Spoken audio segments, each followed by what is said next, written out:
Shout out to our sponsor, Bad Product, the modern lifestyle brand that specializes in streetwear apparel and accessories. Their quality and dedication to values such as self-care promote an optimistic vibe that is sure to spread awareness, and we are always happy to endorse a small business brand that ultimately shares common beliefs. Go check out Bad Product for yourselves. They stay with multiple collections, great deals, and specials. Simply use our coupon code VAGABARD for 10% off your final purchase. For the best apparel, choose the Bad Product. And without further ado,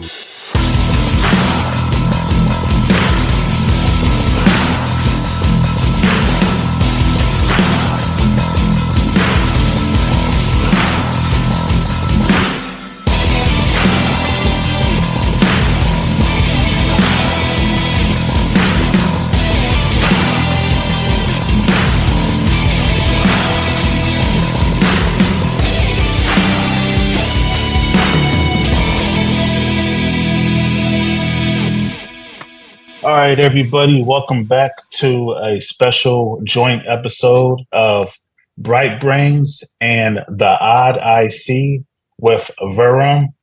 And today we have a guest, Colton Perry. He is a paramedic from the beautiful state of Oregon.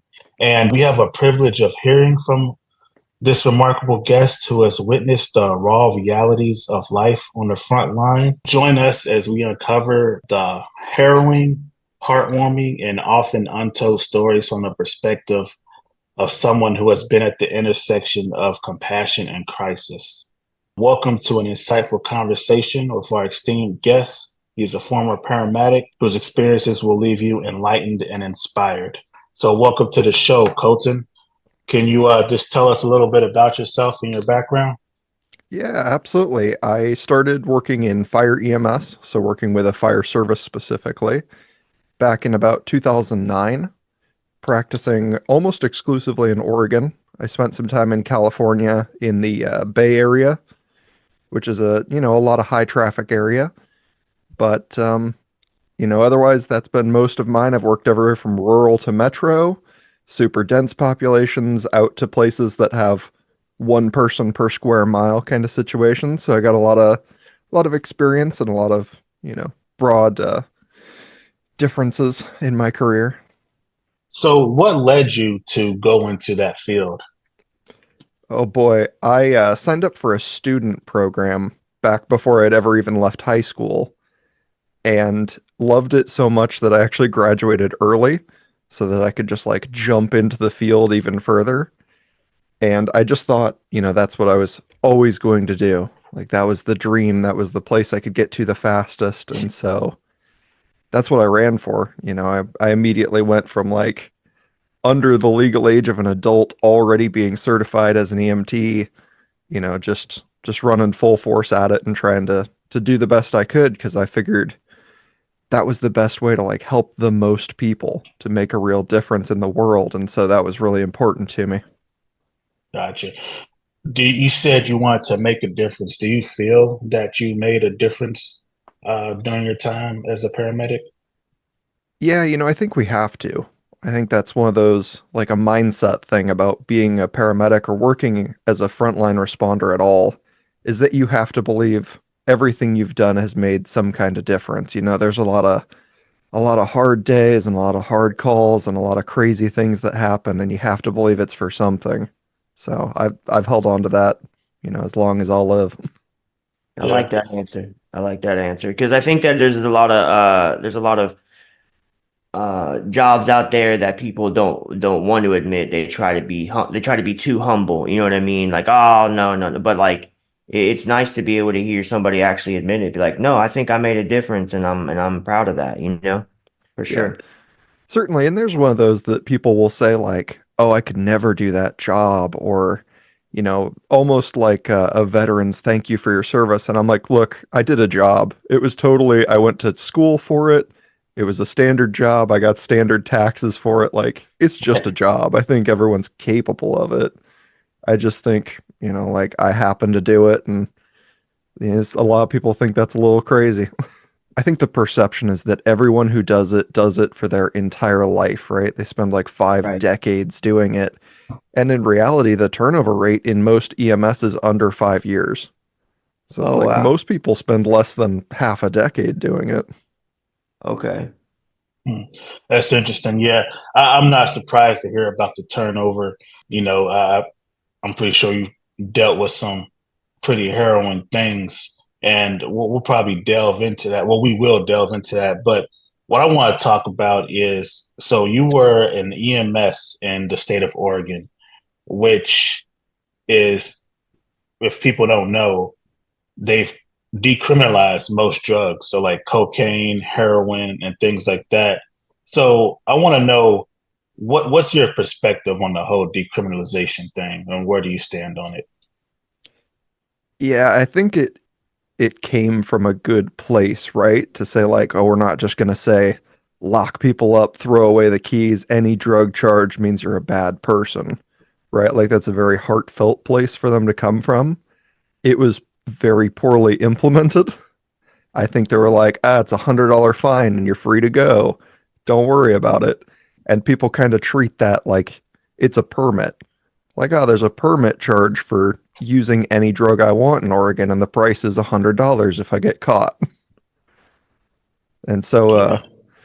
it's had a lot of drawbacks to the point that like they are now looking at recriminalizing drugs in Oregon because it was not a great series of results that came from this. Yeah, I can imagine. So let's talk about your time as an EMS. So, like in the beginning, so you just hopped right out of high school, and you're working as an EMS.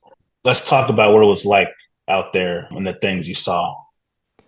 Yeah, it's a little wild, I think, for like a 16-year-old to wrap their head around. Like I was just, oh, you never know what the next day is going to be. And a lot of EMS is very standard care. Like you're dealing with people who are aging, who have a series of medical concerns that are long term, that, may or may not flare up and need some care every once in a while. And then there is the like rapid and extreme accidents, right? Like I worked in a district that is 85 square miles, but had a population of 1,000.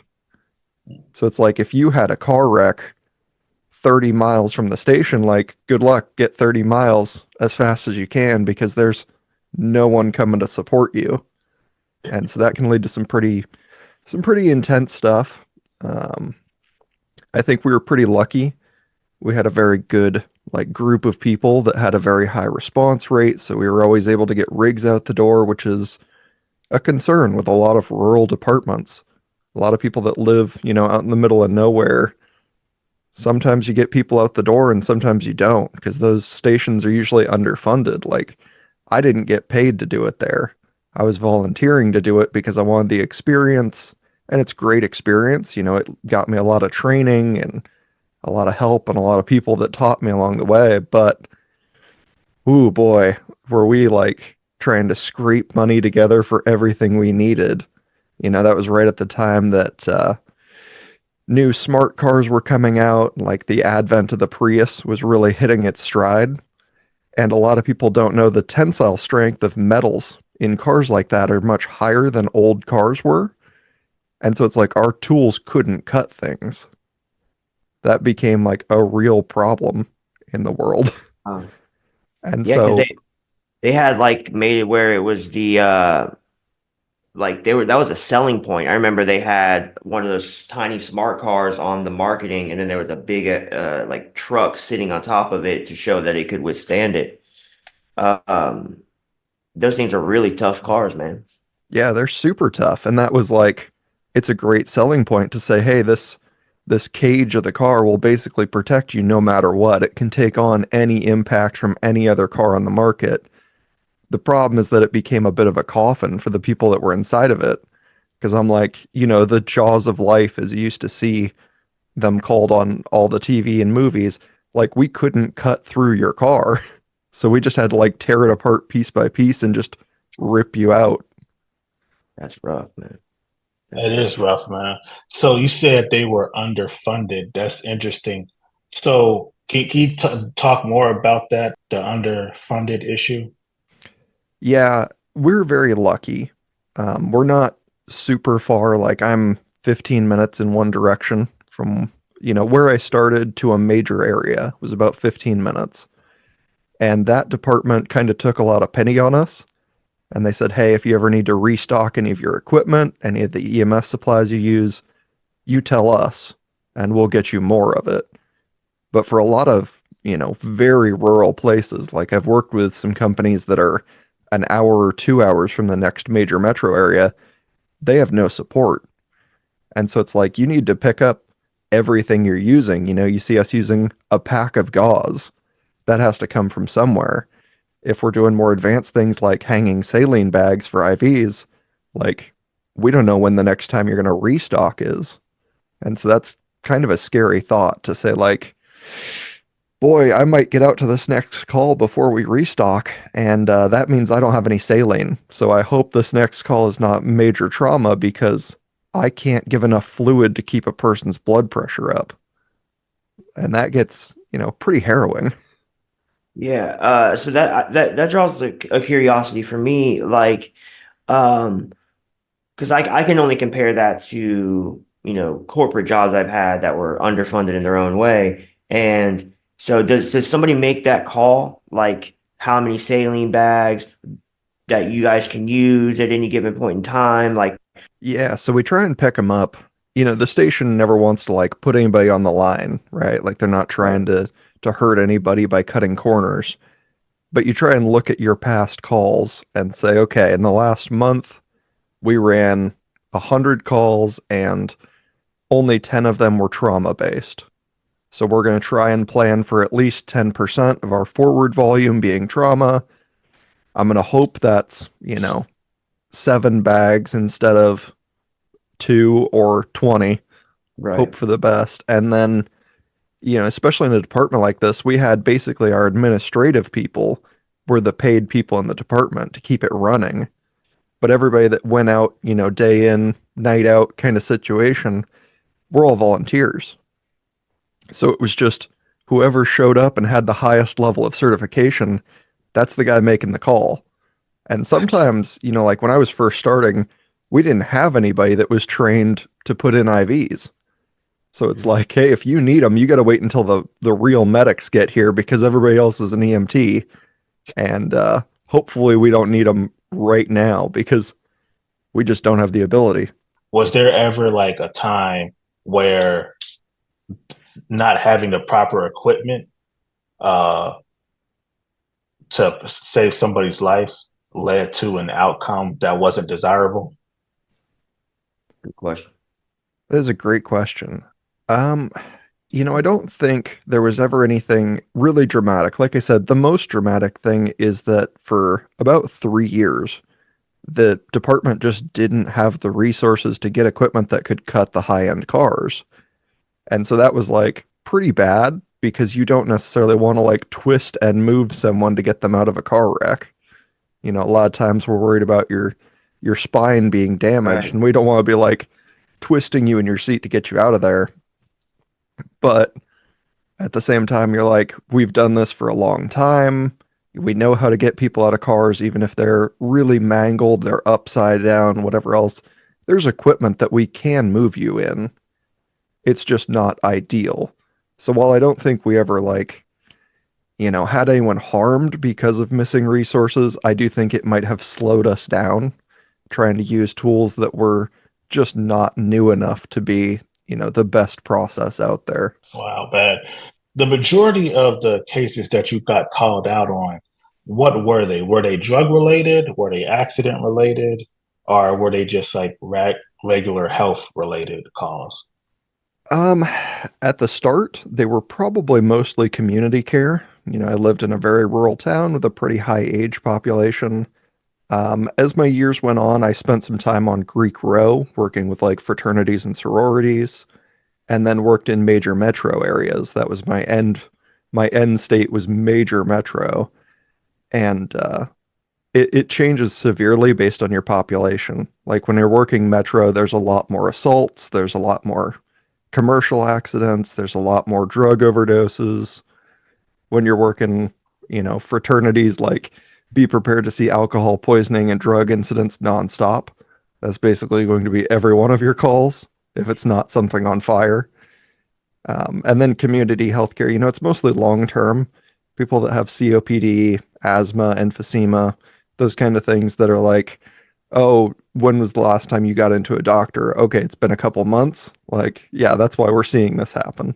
So working the metro, you were dealing more with the opioid crisis. What was that like as an EMS?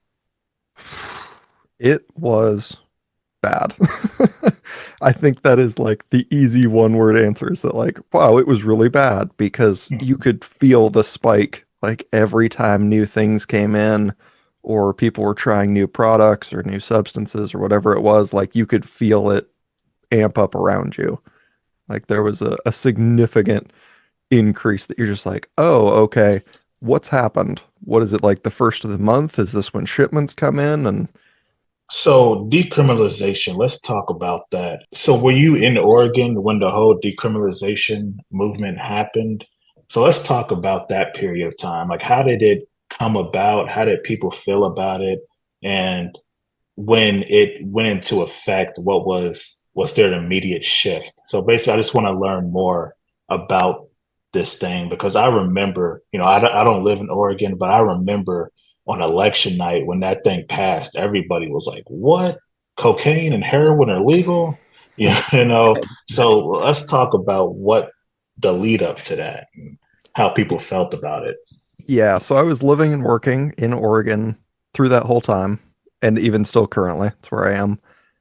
And it definitely had bad publicity from before it even passed, right? Like even when it was going to vote, people are like, "Hey, are we making all drugs legal? Is that what this is? Are we just saying like you're cool to have anything, no worries?" And I think it passing surprised a lot of people. Like I said, I know it came from a very like kind-hearted point of view, right? Hey, we want to treat people like people. Just because they're having a drug problem now doesn't mean they're a bad person, doesn't mean they can't get help. And so even when it passed, people are like, okay, well, maybe it'll be good, right? Like they had very specific parameters that said only in personal use amounts. So you couldn't be carrying around like a brick of heroin. They'd be like, all right, that's a distribution sized amount. You are definitely not going to use that by yourself in your lifetime. So let's go ahead and arrest him. Right. But yeah, it took a little while. It wasn't like day one of it coming into effect, February 1st or whatever. It's not like people were just out buying drugs and everybody's doing them. There was a really slow roll because even people that were like pretty habitual users were very cautious. They're saying like, okay, well, let's see if this is a trap. Like they're just getting all of us on a registry or they're, waiting for us to slip up and they're going to be like, you think that's a real law? You're under arrest. So it was a pretty slow roll. And then as people kind of found out like, oh, it's a $100 charge, like you could basically pay it cash, $100 to have a personal use amount of drugs, any drug, on you and get away with it. Or if you don't have $100, you basically spend a night at a rehab facility with some potential counseling that is court ordered, which is like the counseling's a good thing to have. And then once people were like, oh, it's cool, we can just do this, then there was definitely a spike because people are like, oh, I can just carry my drugs on me whenever. And if I happen to get stopped by the cops, I'm not super worried about it. Gotcha. So you said people were surprised to pass. So like leading up to that vote, what was like the word on the street? Were they like, heck no, I'm not voting for that? Or were people like, yeah, we should vote for this, this will be, good. What was the lead up like? It was very split. I live and still continue to in a pretty rural area and work in major metro. And so people in metro were like, heck yeah, let's do it. Legal drugs. And it was either split between like, oh, we can do drugs or yes, let's help people, which is the right place to come at it from. And the people in rural areas were like, absolutely not. This is going to decay our society. this is the worst possible thing we could do. Absolutely, we cannot let this pass. We're going to have drug addicts sleeping in front of schools and on the nightly. And so it was very divided. And so I was, like I said, very surprised it passed because I heard far more worried statements than I did positive ones. So, what's the feel like now in Oregon? I know that you just said something earlier about they're planning to recriminalize these drugs. So, I'm guessing the tide has shifted. Yeah, it seems really funny. January 23rd is when I heard about it. I had to make a note because I knew we were going to talk about it. And Oregon's like, okay, we are going to recriminalize illegal substances. And I'm like, that's a real sentence you just said there. Right. Can we go ahead and give me every word of that with periods in between it and see if it makes sense to you? Right.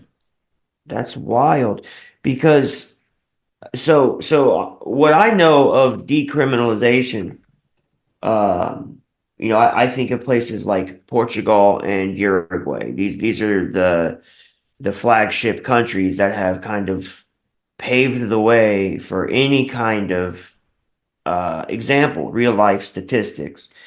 And obviously there's pros and cons.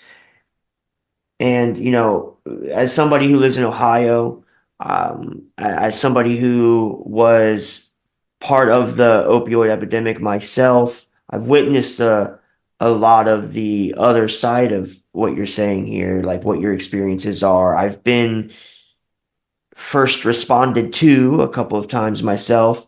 And when I think of decriminalization, I think of like progress. In my opinion, that's just my opinion, that's a progress in the right direction. But I also say that in a way that is like it should be not only well funded, but it should be well researched, and there should be other ways about it. There should be other avenues. Do you think that maybe Oregon wasn't prepared? Do you think that maybe because they're like it seemed like the crowd was split, but it's like, should they have spent more time debating it? Was there any kind of problems with misinformation, maybe? Like, do you think that, what do you think the real problem was? Because it's already a major leap to go from, hey, we're going to go from the status quo to decriminalization, which Oregon already has its own status quo, I guess. But but like to go from decriminalization back to recriminalize, which is that's an interesting term to me, right? But like in your opinion, what do you think? Yes, I think number one, it wasn't funded enough. I think there should have been a lot more emphasis on like, hey, if we find you, even with a personal use amount, like we're going to just start mandating therapy, which requires you to fund like a lot of therapeutic centers, a lot of social work outreach, which is the right thing to do. I think when you look at these other countries that have decriminalized their drugs, like that's a major plot point is that they're like, this is our community. So if someone is struggling, we need to help them. And Oregon's plan was a little lax on the help them part. Like, oh, hey, if you meet certain qualifications, we'll give you some therapy, maybe some talk therapy or some, time in a facility. But that's on some pretty small basis, frankly. So I think they need to put a lot more money into that. I also think they were very optimistic because I've talked to a lot of people who've been on, both the still in addiction and post-recovery process. And they would say, a day of therapy or 2 days of therapy, like it's not going to help me. It's not going to change my mindset. That's barely enough time for me to come around to be like, oh, I'm about to use again. And so I think they were dramatically too hopeful. I don't know if that's because they had a lack of look at research to say like people don't recover in 24 hours, which seems like common sense to, most everyone. But I think they were just too hopeful, underfunded, and with no real game plan.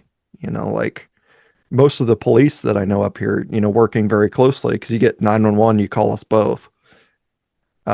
Most of the police that I knew told me like they have no plan. They have no idea what they're doing. This is just like a shot in the dark.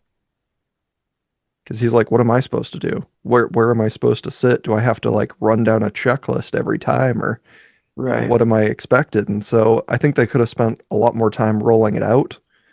Definitely should have done their research and then be prepared to put a lot more funding into it, because I do think it's the right step. Having people in jail for life, especially on like pot crimes, when a lot of places are, pot legal now.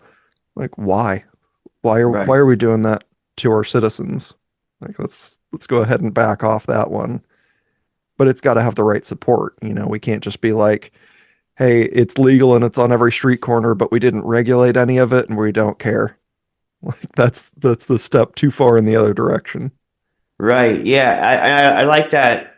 That was a good word. Rollout. I think maybe they should spend more time on the rollout, because here in Ohio, we recently legalized marijuana for recreational use. They were not prepared either. There was no rollout. Um, you would think that they'd be at least ready for recreational, especially when it's been on the ballot a couple times. There'd be some kind of something in place ready, because then they legalize it, and then 30 days later it goes into effect. Okay, so as of this day that I'm speaking to you now, it's legal, but you can't buy it anywhere. Symbol. So the entire country is going to look to Oregon if any other state wants to decriminalize. And whether this goes good or bad, they're going to look to Oregon, right? And in this case, I mean, it's safe to say it was a bad result if they're back to recriminalizing it. I mean, the mark was missed if you're going backwards to recriminalization. So what does that say for progress? One thing I've heard about, I know in some other countries where these things have been decriminalized, is that they have like safe rooms where these people can go to and they can get clean needles. So my question is, like, there was never any kind of like, you know, plan to, you talked about how they had to do a 24-hour kind of counseling. What was that like? They would just get arrested, or not arrested, but they would take it to a counseling session for 24 hours and then let right back out on the street.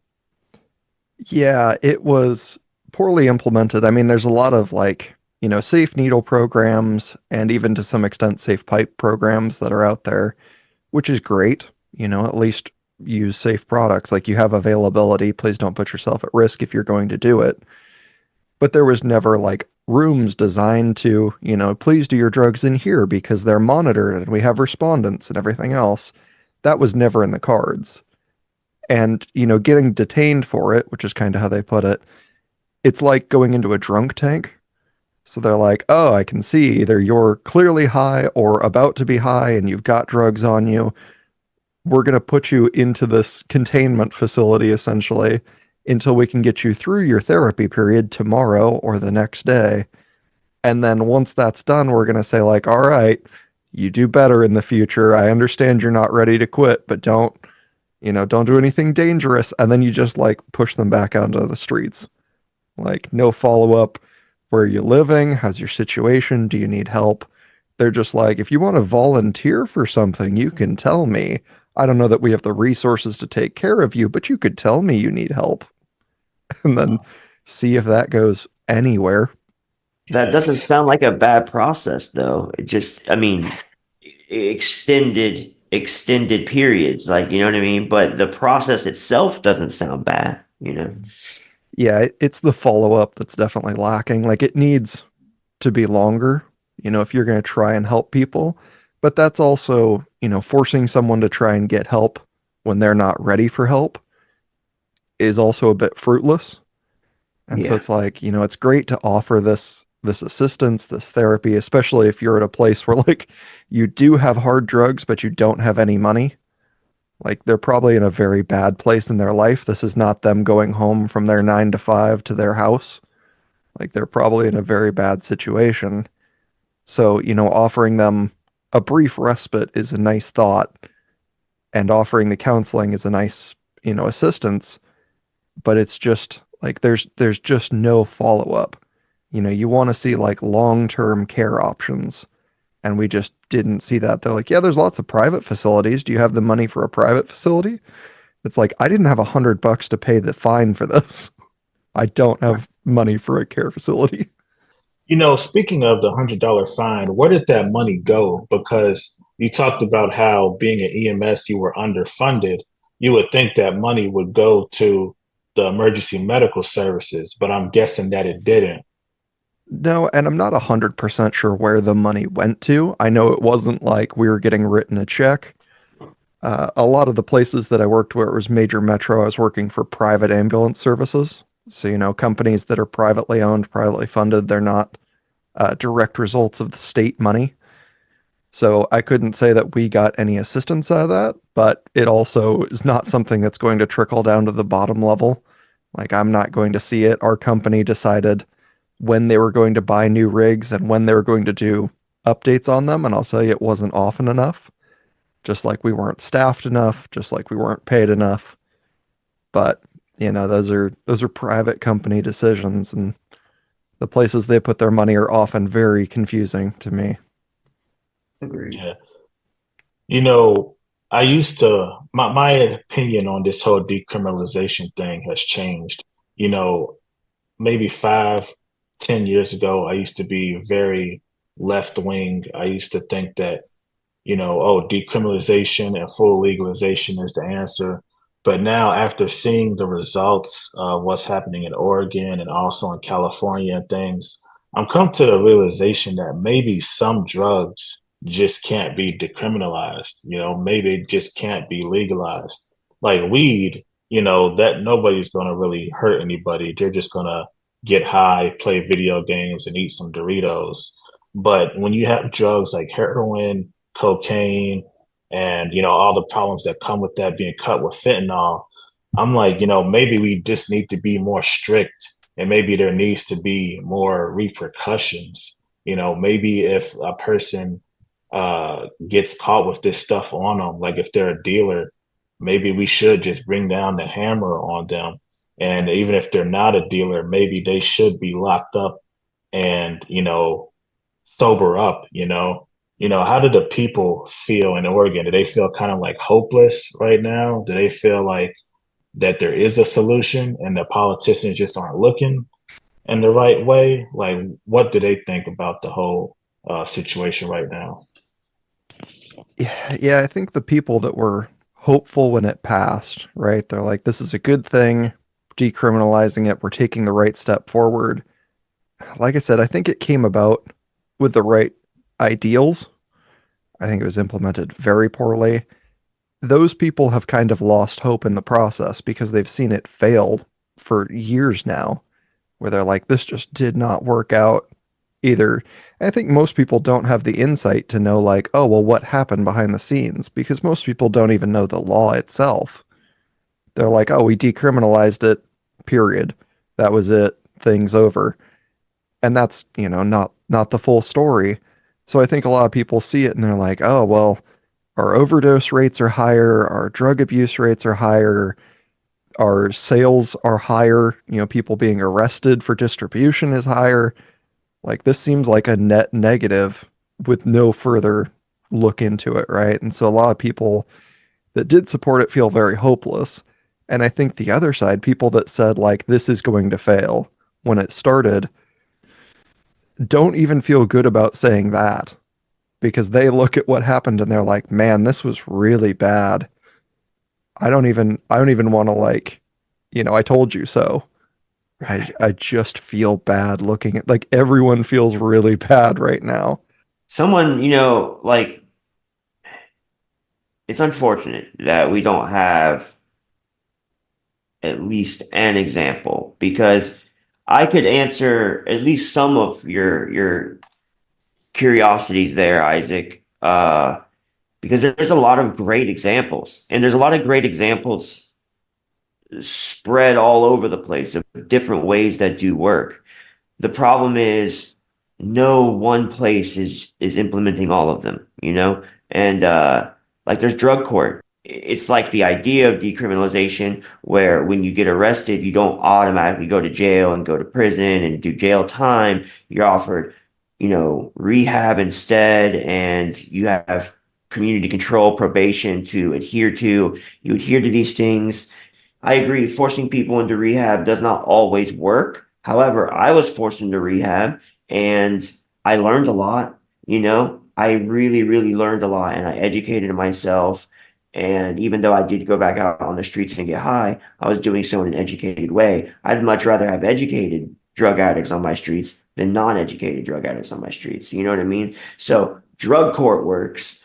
Decriminalization can work with a better rollout. Funding needs to be allocated correctly. There's a bunch of examples to look at. Like Colton said, there's a lot of research out there. You just need to do it.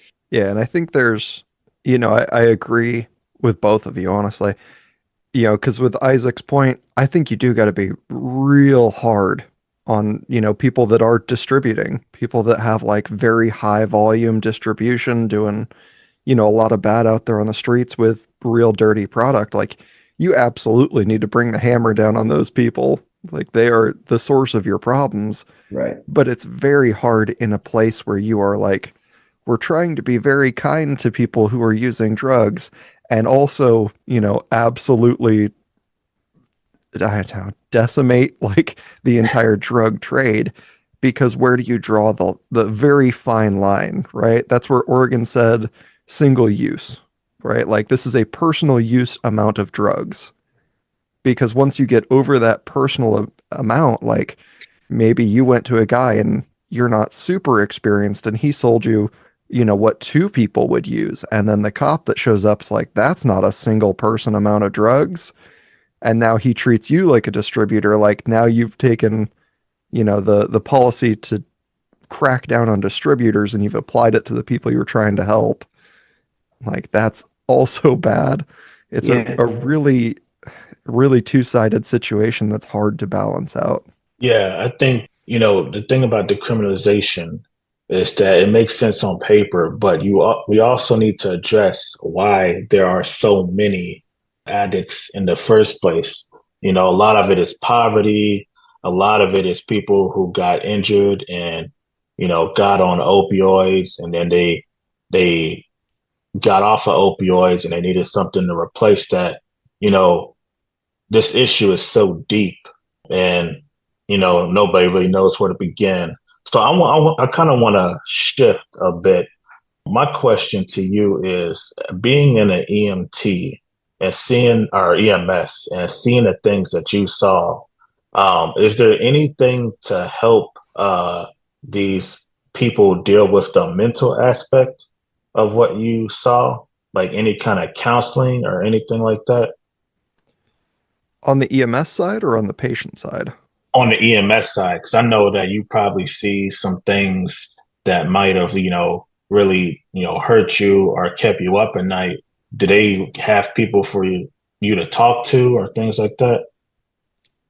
No. Full stop.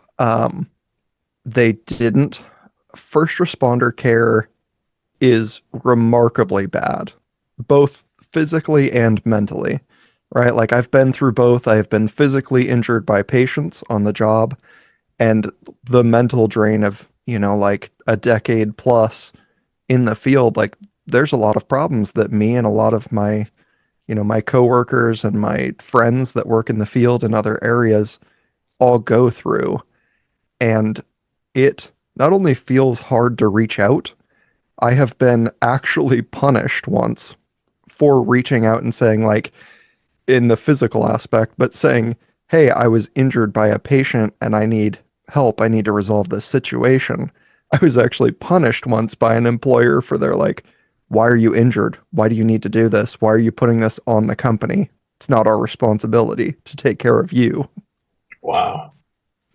That's wild. And I think that explains why the turnover rate is so high. Do you feel comfortable talking about that experience of how you got injured? And what happened? Yeah, absolutely. I mean, it wasn't, it's not like particularly a traumatic memory for me, as much as it was just like a really eye-opening one, we had a lady that was on drugs, was injured, right, in a very traumatic accident. And so she had a memory loop. Essentially, her brain was resetting to a specific point in time. And it was happening about every 10 seconds. And 10 seconds is a really short amount of time. So we knew, like, she has a very traumatic brain injury. We need to get her to healthcare.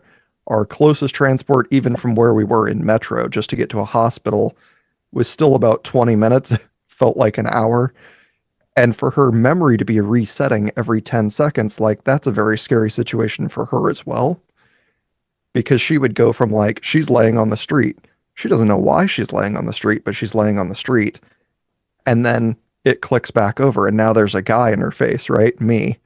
Where I'm like, hey, are you okay? And she's like, well, why wouldn't I be okay? Who are you, and why are you this close to me? And then it clicks back over, and now she's, seated up somewhere that she doesn't recognize. And she's like, goes to push me away, and she has blood on her hands. And she's like, whose blood is this? Why do I have blood on my hands? I'm like, it's yours. You need to settle down. And then click back over. Now you're in an ambulance. You don't know why you're in an ambulance, and somebody is working on you, right? Like, I'm trying to establish an IV line because I know she's going to need one. And so, no fault of her own, absolutely a bad scenario, but she started to fight back very aggressively, very fast. That quick to temper, kind of the fight or flight that kicked in, had to kick in so many times that, by minute 10 of this, her adrenaline is through the roof because her body just keeps producing it. Because the memory was like, I'm safe, and now goes to, I'm in danger, over and over and over. And so her reset time to violence is getting much shorter. Wow. And so she had just, covered in blood on herself, luckily not like spilling out everywhere, but had blood all over her hands. She was like grabbing at me, trying to push me away. Ended up cutting my hands up pretty bad, even through my gloves. And so now I've got her blood in my blood, which is not ideal with a patient I know nothing about and can't get any information from. We actually end up getting her into OHSU, which is our like #1 hospital in Oregon. And we got her onto the table, still in straps. And by this point, me and my partners are very like, you got to give her space. We need to sedate her. This is not going to work, whatever you're trying to do.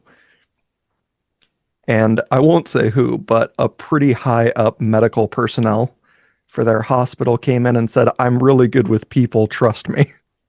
And I'll never forget that line because I'm like, that's on you, doc. And so we clipped her restraints and he introduced himself. He was very polite. And I watched that reset timer basically click back over after his introductions. And now she's just in a strange place with a dude that's very well dressed, but in a doctor's uniform, like right in her face. And she just pulled back and, blasted this guy right in the face as hard as she could. And so it was like, well, doc, your people person skills did not help you. Crazy. Oh, man. So yeah, I came out of that and I'm like, look, she's got to get blood work done. I've got to get blood work done. I have to go on prophylactics because like, I don't know what she had and I need to, which is never a fun experience. You're like, yeah, dose me up on Cipro, doc. I can't wait to have a devastated immune system. Right. And so it's like, while I'm waiting for all this to go down, like I still incur a bill right at the hospital, just like anyone else would, because I am technically a patient seeking treatment, even though I'm on the job. Wow. And so I get sent the medical bill for it. And I'm like, I know what to do with this. I just pass it off to my employer, right? This is technically like a workers' comp injury. I just don't have any time off. And so I send the bill to my employer and they're like, well, why were you getting medical care? Like you didn't need medical care. These aren't deep injuries. I'm like, well, they're not deep blood in injuries. my blood is pretty severe. Yeah, it's pretty crazy. And they're like, well, make sure you run this through your personal insurance first. Wow. And I'm like, I am absolutely not putting this through my personal insurance first. Like, you put it through your workplace insurance, and then anything that's not covered, you pay. Like, I'm not paying for getting injured while working for you. Nor should you. Yeah. That's wild. So I was put on a temporary leave after that, essentially, as they're like, we're not paying you. You're on leave. we'll figure out when to bring you back, but you need to learn from this incident. I'm like, learn from this incident? I did my job to the best of my ability, and you guys are upset. That's crazy. So was that the end of your EMS career? It was the end of my EMS career with that company. Gotcha. And so after that, like how long did you continue on to be in EMS? I think, let's see, that was 2017. I got out in 21. So I did it for about another 4 years, Gotcha. which, for better or worse, I didn't really pay a lot of attention to that stuff. It was really like at a point, the stress adds up and you're like, I need this to mean something, right? Like I said earlier, it has to mean something. And so you have those moments where you're like, well, it's got to mean something. It's got to be good. I just have to keep doing it. I don't know why I feel bad, but I won't feel bad forever if I keep doing good things for other people. And it wasn't until I was like forced to sit down and take an extended break that I was like, hey, I think I have a lot of unresolved issues. And I went and got medical help, saw doctors, and they're like, yeah, you've got a lot of issues, actually. Like, you have a crazy amount of issues we need to start treating now. And I'm like, oh, what's it from? And the doctors who know me are like, what do you think it's from? It's your career. Your career is insane. What else would it be? You think it's your hobbies? Right. That's crazy. So you were actually working during the pandemic. What was that like? Um, the pandemic. Oh boy. It was, I think, vastly overblown for us, especially in medical, because we didn't know, like, if you get it, are you just going to die? Like, are my insides going to turn to soup?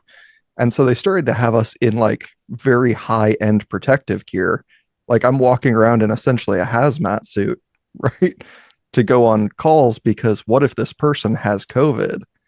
And so doing that for every call is like, it's exhausting. Number one, wearing that much, sweating that much. It's a lot of extra heat and movement restriction and everything else. And to be like so stressed because we didn't have any more information than anyone else did. And so we're like, got to keep going to work. Maybe it'll kill me and maybe it won't, which I guess isn't any different than like when I'm getting shot at. But like, it feels very much more dangerous because they've told me it's super infectious. So I'm concerned about it more. I'm worried about it. But, I think a lot of people were calling for COVID related things, which is like not a great use of EMS. And then even when it wasn't, like, we had seizure patients, and for a seizure patient, I still have to get dressed up in the exact same way, right? Like, basically a hazmat suit to go in for a seizure.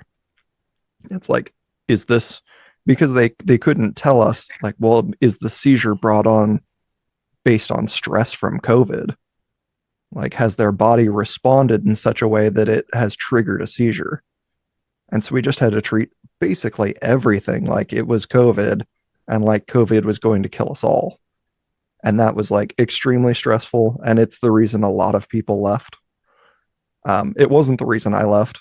Like I said, I had a break, realized how bad it was for me, stepped away, and then never came back. And you're dealing with all this while being underfunded and also probably being underpaid as well. Yeah, grossly underpaid in some places. I know some paramedics that are working, private ambulance. Unless you're really like coming into it with a high bargaining chip, you're starting at the same kind of wages every other entry level job is. And it's like, you come into it with a degree, right? In Oregon, you have to have a degree in order to be a paramedic. So, like, I have a degree, and some people are being paid $15 an hour. Wow. It's like, this is not commensurate with what we're doing. We're seeing other people with similar degrees making 35.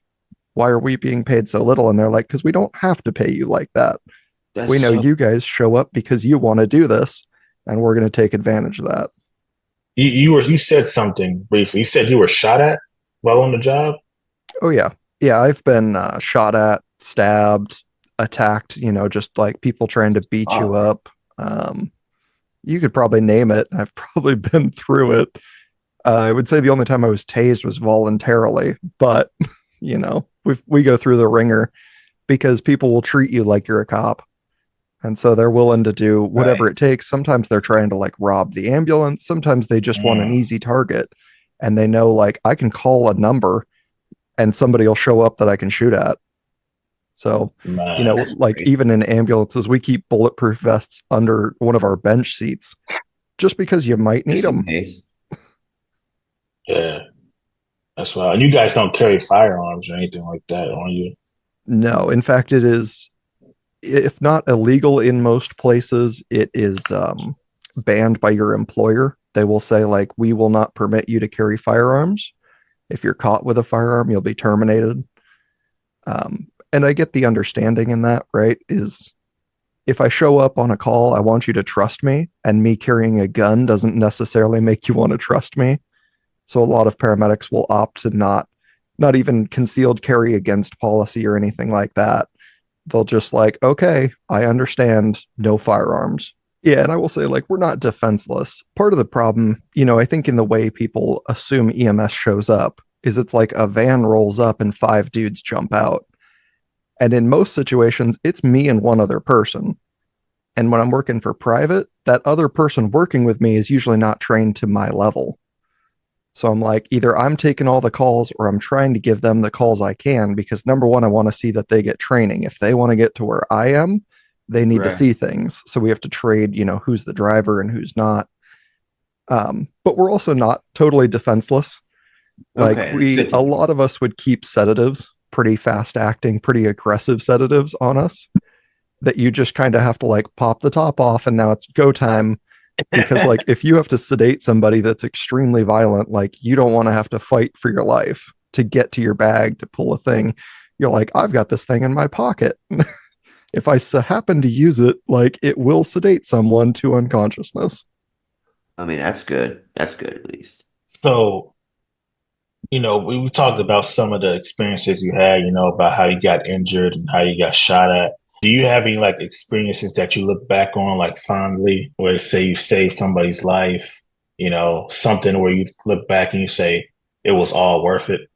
Yes, I will say yes.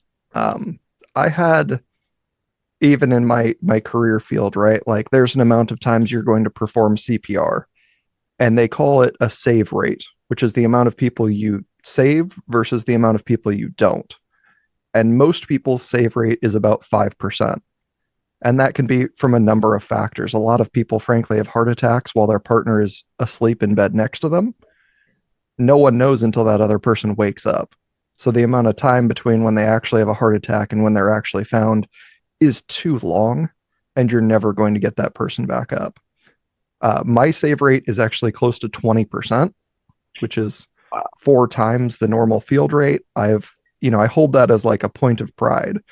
I'm like, I did the very best that I could for every single person that needed my help, and these numbers reflect it. And that's like, it's something I always hold on to where I'm like, I saved a lot of people. I helped a lot of people, even people that weren't dying that were just grateful. I have like a stack of thank you cards and I just keep them because every once in a while, like I need to look in there and know that I did something good. But it also like, looking at where I am in my life now and the things I've had to go through and, some of the issues, I'm like, if I went back, would I do it again? And the answer is probably no. Like I Mm, usually tell people now, that are thinking about getting into EMS, I'm like, I want you to think really hard about it because if I could go back, I wouldn't sign back up. Like I'm still have the potential to go back into the field, but I won't. So I'm like, you need to see that perspective before you just jump into these things. So, what are some of the things that needs to change in the EMS field? I know we talked about, underfunding and underpaid and lack of support. But let's say like you were in charge and you had to do like one thing, help people in that field. What would you do? I think you, number one, have to give people more resources for help, right? Like I said, we are supported at no levels. Sometimes if you have a very severe incident, you get what's called a critical incident stress debriefing, which is like, very intensive talk therapy. And it basically just tries to shuffle that traumatic memory from short term to long term so you don't think about it so much. And I'm like, that's great if you really need it. But, unless they're putting forward all of the new things like EMDR, which is eye movement desensitization and recall, unless you're doing things like that, you're giving normal therapy, you're helping find the correct medications they may need. Like you have to do all of that minimum, right? Like that's a baseline level of support, and it's absolutely not in the field right now. There is also a very severe problem in the field that doesn't get talked about, and I don't know how to fix it other than by just shuffling people's hours regularly. But that is working either long shifts or graveyard shifts. Because a lot of people aren't familiar, but it's like EMS is a 24/7 thing. If you call, it shows up. So there are either, private places particularly that'll staff 12-hour periods. And those can be at night, right? So over the graveyard shift, 7 to 7 typically. And it's like working at night is very, very bad for you, especially in a job that produces adrenaline. Because then even when you're done with the job, your body produces adrenaline at night. The other system is usually in the fire service. So where you see paramedics coming out of fire departments, and they are working 24 or 48-hour shifts. That's too long. Like, I know it's very beneficial to have people that really get into the swing of things. They're always there. They're helpful. They're ready, whatever it is. But again, like that risk of having overnight adrenaline is so high and so bad for you that we have to find a way to like shuffle people in and out of that position with no regularity, because you don't want them to develop extremely long-term health issues. Yeah, you said 24 or 48-hour shift? Yep. Yeah, that is standard. 24 and 48s are very common. So it's either a 24/72, 24/48, sorry. A 24/48, which is I work one day and then I have 2 straight days off, 48 hours. Or I have a 48/96, which is I work 2 straight days and then I have 4 straight days off. Those are the 2 most common work schedules. And it is as brutal as it sounds, because people would think like, oh, well, at least you get to sleep overnight at the station and you get paid for sleeping. And you're like, ooh, you should include an if in that statement. If I sleep, if I have the chance to sleep, because sometimes you're going to run that full 48 and you're not going to sleep, or you're going to get 30 minutes in a recliner because you happen to sit down and you just passed out. Wild. And a lot of these, there's no regulation on that as well. Like, say you cover someone else's shift, right? Because we take vacation, you need somebody to cover your shift. If I work 2 shifts in a row, I'm now at 96 hours. That's 4 days. After 24 hours without sleep, it's like operating on a 0.08 blood alcohol level. After 96 hours, you are having intermittent blackouts. Yeah. Like, you're just losing consciousness, and we're expecting people to be okay with that in their professional job. Like, those are the people you're bringing in like, hey, I really need emergency support because, granddad's having a heart attack, and the guy that shows up hasn't slept in 3 days. Right. Man, that's wild. So what do people do to stay awake? Just coffee or like energy drinks and things like that? Yeah, when you're in the field, it becomes just kind of regular. Like, you get used to operating on 24 hours awake. Like, you've shifted your sleep cycle, which is, again, not healthy, but you get very used to that. Once you get beyond 24 hours, it is basically like coffee and naps. You're like, I need an energy drink, some form of stimulant in my body to keep me moving. And then I need to sleep as much as possible in the brief periods of time I may have available. So you get really used to napping. That's great. It's not great for you, but like, if you're like, hey, I can get 30 minutes right now, otherwise it's going to get really bad. Because I've had a 96 where like we just got hosed the entire time. We ran the entire 96 basically, and it was just me doing the 96. Nobody else was on that schedule because no one else was feeling that crazy at the time, but I was young and ready to go and I had something to prove. And I remember like getting back from the hospital, right, dropping somebody off. And I had a cup of hospital hot chocolate, which was like all I had left in the world was this warm sensation in my hand. And I'm like, okay, if I can just sit down and drink my hot chocolate, maybe I'll get a night's rest and I'll be good. In the morning, I'm off shift. It'll be fine. And I sat down on my bed in my bunk and I immediately passed out. I blacked out sitting up. The tones overhead went off, signaling another call, like we had to leave the station then. And I jumped to wake back up and I poured hot coffee or hot chocolate just all down my arm. Oh, So I'm man. like, sleep exhausted. I'm crying because things seem like they're never going to end. I've got mild burns and I'm like, here we go again. That's nuts, man. Yeah. Jesus. That's And there's nuts. some of those, like, even that's a fond memory to me because I'm like, it's crazy that I ever did it now looking Yeah. back at it. But I look back at it and I'm like, it wasn't all terrible. It's not like I had an awful time every day. Some of it was fun and some of it I like to tell in story form, and Right. it's whatever it is. You were a young guy, like you said, and I mean, I think of all times to do a job like that, it's probably like your early 20s, right? I'm assuming that's the age bracket you were in. Early to mid 20s. That's when we have that kind of energy and that kind of tenacity. You know what I mean? Yeah, and I was, like I said, I graduated early, so I got into this early. I was 18 when that happened. Oh, wow. So I'm like barely an adult, right? Somebody left me out on my own and I got a medical certificate. So Man. How do other health professionals and law enforcement, what's the relationship with EMS?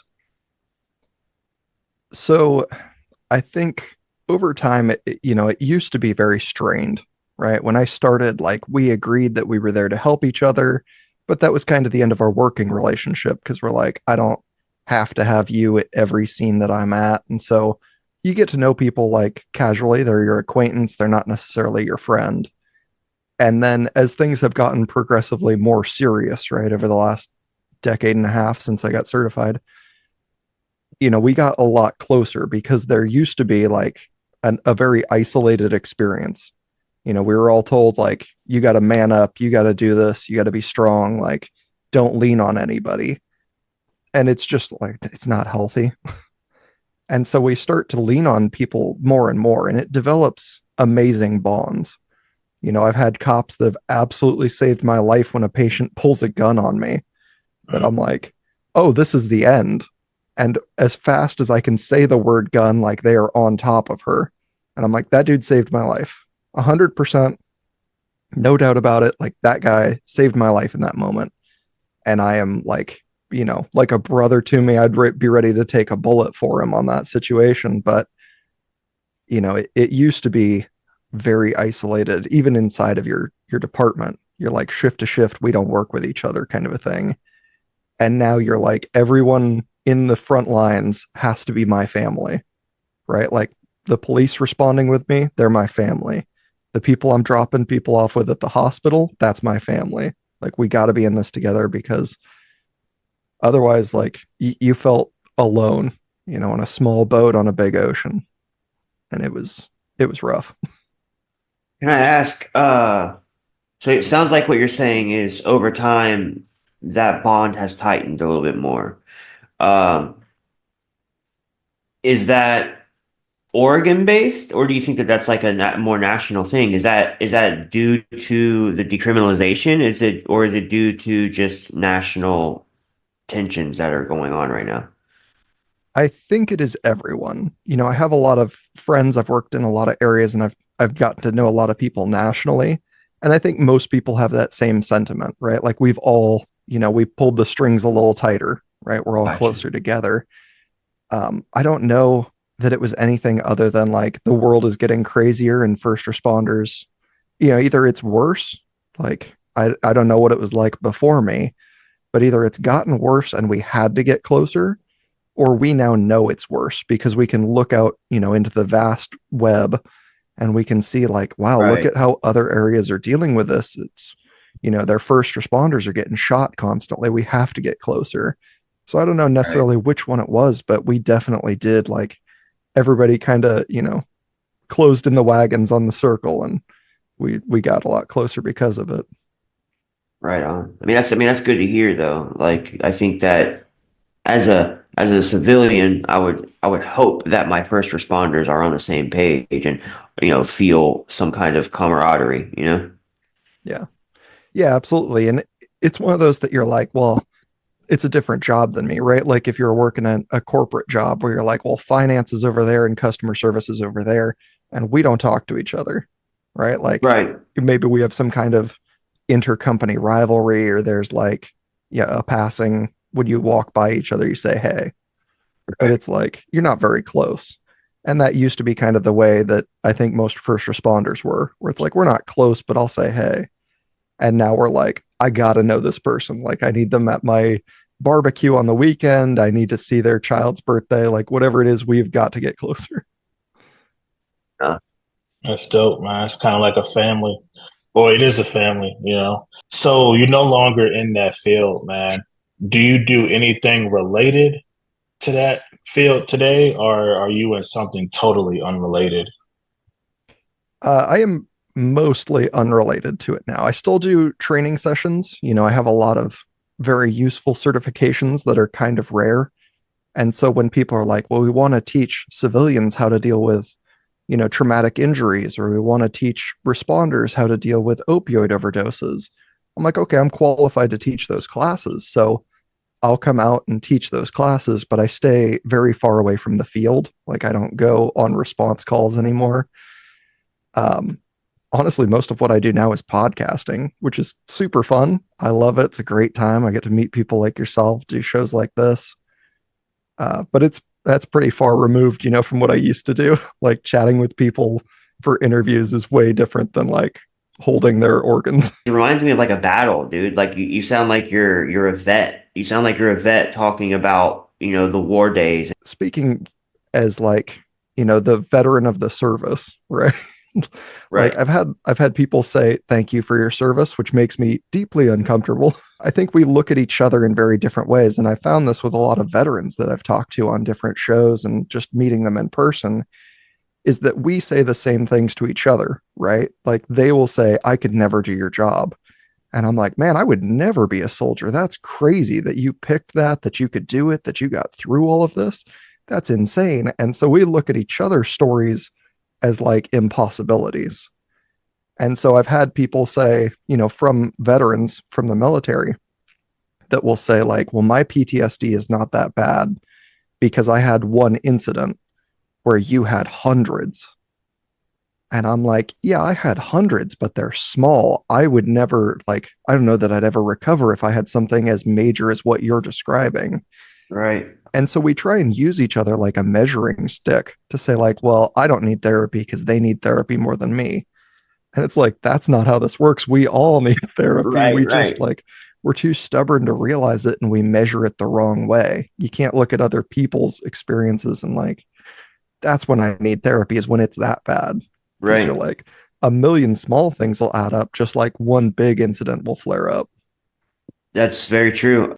I think that you're right. We all do need therapy. And I think even people that have pretty stress-free lives should still do at least a little bit of therapy. But I was saying all that just to kind of,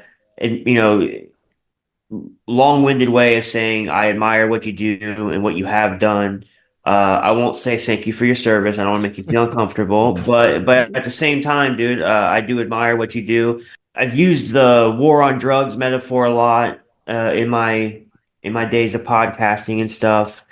And so that's kind of the point that I was circling around to, is that I see myself as a vet sometimes talking about the war on drugs and about all the battles I've been through, because I've been through a lot, man, and without first responders, I wouldn't have been able to make it through a lot of them. My last question is, say if I am a new guy, it doesn't matter. You can't talk me out of it because I've already signed up. And I'm about to start, and I'm a rookie, just like a rookie soldier. What are your words of wisdom for me? What's your pep talk before I, go on my first tour of duty? Yeah. I think the way you say it is the right way, to say like, it's a mindset. I always say, like, if I went back, I don't know that I'd do it again. But if I went back and I didn't keep my memories from now, like, absolutely, the me from back then would sign up all over again. I'd do it again. And, young people are going to be the same way. People that are really driven to get into this career, are going to get into this career no matter what. I would say be extremely honest with yourself about everything you go through. Because there's kind of an incentive, I guess, to like look cool in front of the senior members of your team, where you're like, well, they went through the exact same call I just saw and they're not saying anything. So I can't say anything about it because I don't want to look like I'm the only one complaining. I'm like, it just affects different people differently. Some people are the full lifers. They'll do 50 years and they'll like just, dig deep down and they'll repress everything and then like have a major incident at 70. Some people function like that, but it is not healthy. I don't think it's normal. So I usually encourage, I'm like, look, if you're going to get into it, there's no way to stop you. Make sure you like, keep a pretty strong headspace about what you're seeing. Like write it down, reflect on it. If it bothers you after more than 12 hours, bring it up. Because like after 12 hours, especially if you're in a busy career like EMS, you've seen other stuff and it may not bother you. Like I've had thousands of calls that don't bother me where I'm like, yeah, that stuff's back there. Like I leave it in the rearview mirror and never look at it again. Right. But some of them are going to stick with you. And those are the ones you got to talk about for sure. I like that. Like honestly, it was the first thing that you said that really stuck with me, which was be honest with yourself about everything, as I think how you worded it. Just be honest with yourself about everything, because I mean that's true for pretty much anything and everybody in general, but especially with this job, because you have to be, you don't want to tie too much emotion to it. It sounds like you need to be very facts based with this kind of job. So I just anybody that might hear this in the future, I hope they take that away, if nothing else. You know what I mean? Yeah, absolutely. For sure. Thank you for this, man. This has really been an eye-opening experience. I learned a lot. So before we close out, I want to ask, just promote your podcast. Tell us what that's about and anything else you have to plug. Yeah, I mean, absolutely. Thank you. Number one, the show is just dumb enough.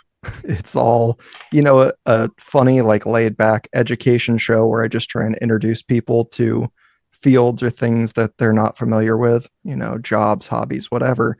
And I bring in experts to do that. So we have a lot of like, a lot of eye opening where you're like, oh, LED lights are killing you. And let's talk about the guy who invented the new LED light. So we do a lot of fun stuff like that. It's a good show. I tell people like, check out the episodes you want to check out, skip the ones you don't. That's the kind of show it is. Sweet.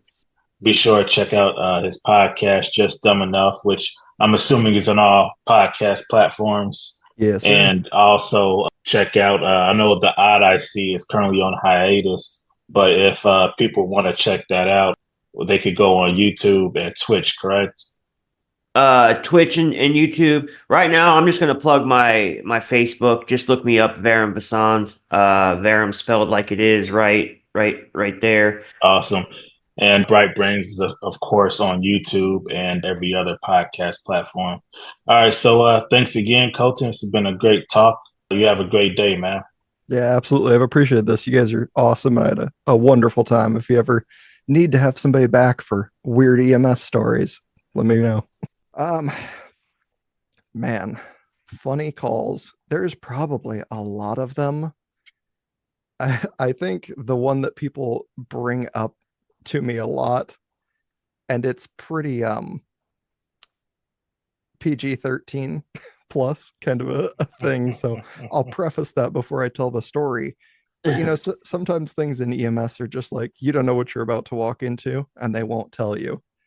And so we had a call where dispatch, they usually tell us like, hey, you're going to whatever level. So they'll either use alpha to echo or first to fifth, whatever the degree is. So they're like, oh, Bravo level unknown. And I'm like, cool. Why is it unknown? And they're like, well, they just have no further information. They need EMS. So I'm like, okay, we show up, doors open, right? Like wide open. and there's just a guy sitting in his recliner, like just seated. And I'm like, hey, it's EMS. What can I do for you? Like, what's wrong? How are you feeling? And he just goes, nothing's wrong. I'm fine. I'm like, you're fine. Like you called All 911. right. It's obviously something. Yeah, it's obviously something. Why don't you tell me what's going on? And we had to like get pretty close. I've got a full team of guys with me because like we just happened to not be busy. And so there's a bunch of dudes in this room. And he's like, I don't really want to talk about it. I'm like, all right, I'll lean in. I'll get real close. Like, hey, buddy, what's going on? Tell me. Like, I need to hear the issue so I can help you. And he just goes, it's been more than 4 hours. And I said, it's been more than 4 hours since what? And he goes, well, I took a pill. And I'm like, oh, so like Viagra or Cialis? And he's like, yeah. It's been more than 4 hours though. I don't know what to do. And I'm like, all right, man, well, like, relax. It's not that big a deal. Right. There's literally a warning about this because it's so common. And then I think, I don't actually know what to do in this situation. I've never had it. And it's not one you train for because it's not usually like an EMS scenario. Usually you take Right. yourself into the hospital and they deal with it there. So I have to call the hospital and I'm like, hey, I got this guy that's had an erection for more than 4 hours. What am I supposed to do? And super casually, he goes, you have epinephrine? I'm like, on an ambulance? Of course I do. And he's like, great, you're going to need to inject it into the head of his penis. Oh no. I said, Oh, I'm going to no. need you to say that again for my good ear because what I thought you said was crazy. And he goes, no, you're going to need to inject it into the head of his penis. You'll also need to bring him into the hospital and he's going to need shots along the way. Oh I'm no. like, oh no. Like, now I'm uncomfortable in this. So I have to walk back to him in front of this room full of guys. And I'm like, hey man, I got to give you a shot.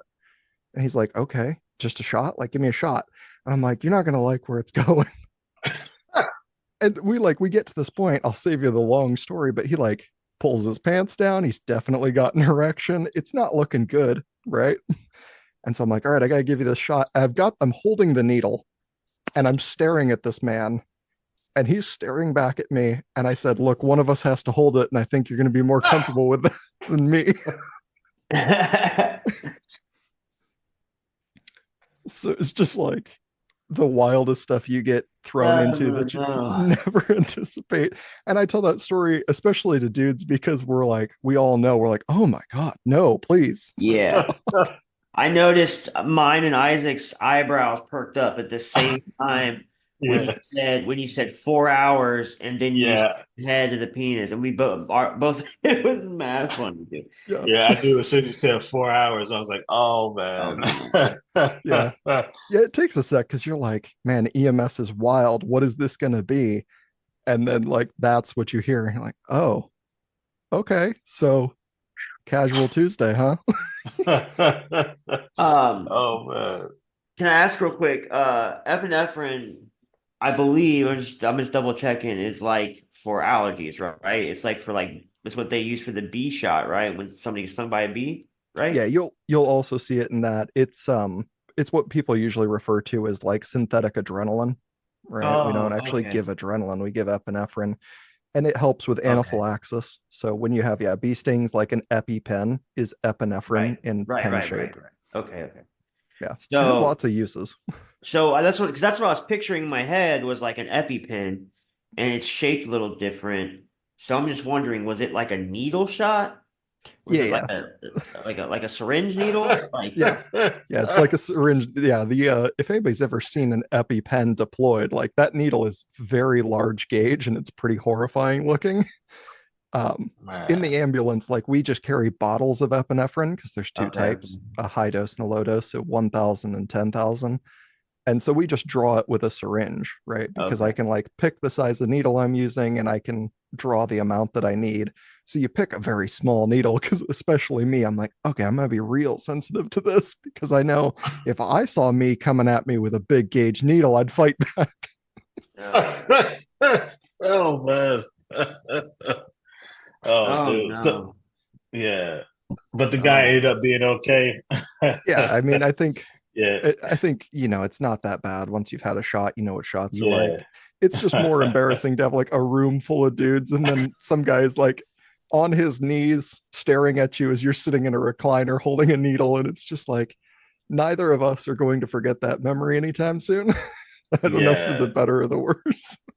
That's wild, man. That's no. I'm kind of glad you said that because or I'm glad you shared it anyway, because I've heard the warning a million times. If it's longer than 4 hours, see a doctor. And it's like, okay, so that's the warning. And I'm like, be careful to take Viagra because this might happen. But they've never said what would happen after that. And I think that's the real warning. And I think that if they put that in the commercials, guys would be a lot more hesitant. You know what I mean? They wouldn't be so frivolous about it, It's just pictures of dudes like me and bigger holding needles. Oh man. Yeah, hey, this has been a great talk, man. And I think that's the perfect way to end the podcast. That's a wrap for this episode of Bright Brainz, where curiosity meets conversation. If you enjoyed the ride, make sure to follow, rate, and review the show. It helps more minds find their way here. You can keep up with me on Facebook at Bright Brainz Podcast, on Blue Sky at brightbrainspod.bsky.social, and last but certainly not least, Instagram at bright_brains_podcast. And remember, that's Bright Brainz with a Z. So check me out for behind the scenes content, episode updates, and more thought-provoking discussions. Stay sharp, stay curious, and I'll catch you next time. Keep that brain bright.